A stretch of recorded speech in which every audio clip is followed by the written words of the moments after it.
নমস্কার সবাইকে, আমার নাম পারমিতা পাল অ্যান্ড আজকে আমাদের টপিক আপনার ছেলে বা মেয়েরও কিন্তু নিজস্ব ওপিনিয়ন থাকতে পারে।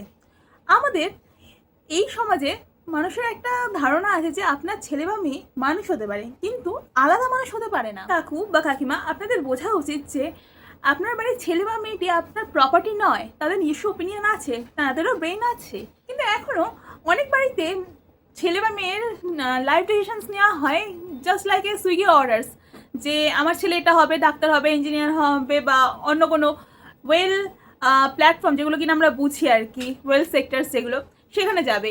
কিন্তু কেন? মানে মেইন ক্যারেক্টার হচ্ছে তারা, আর সব ডিসিশনস নেওয়া হচ্ছে সোসাইটির উপর ভিত্তি করে, যে সোসাইটি কি বলবে।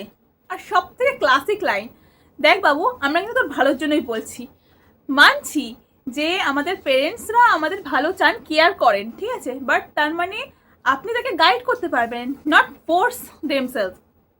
লাইক একটা ছেলে যদি আর্টিস্ট হতে চায়, তাকে বলা হবে যে এই ফিল্ডে তো কোনো টাকা নেই, অত বেশি ইনকাম করতে পারবি না তুই নেক্সট মানে পরবর্তীকালে গিয়ে।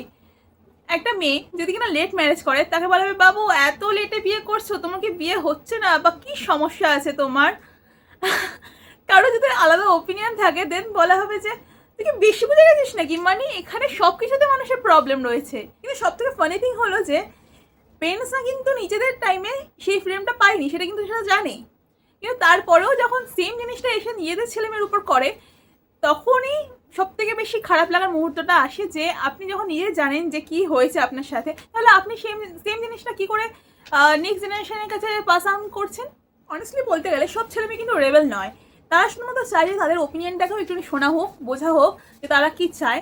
কারণ দিন শেষে তো তারা তাদের ফ্যামিলির কাছে তো যাবে যে বলতে যে কী চায় তারা। তো আঙ্কেল বান্টি, একটু সময় দিন, একটু বুঝুন তাদেরকে।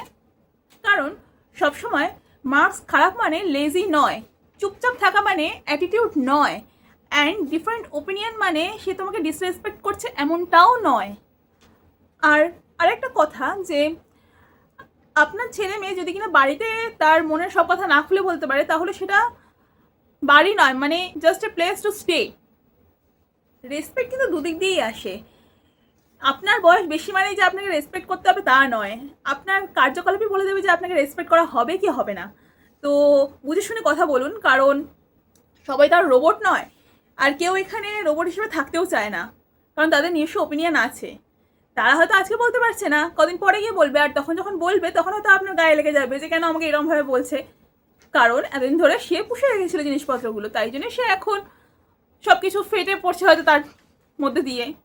তো সবশেষে শুধুমাত্র আমি একটাই কথা বলবো, যে নিজের সন্তানদের একটু সময় দিন, তাদেরকে একটু বুঝুন, কারণ তাদের ওপিনিয়নও ম্যাটার করে। তাহলে আজকে অনেক জ্ঞান দেওয়া হয়ে গেছে, আর বেশি বকছি না, চলো টাটা।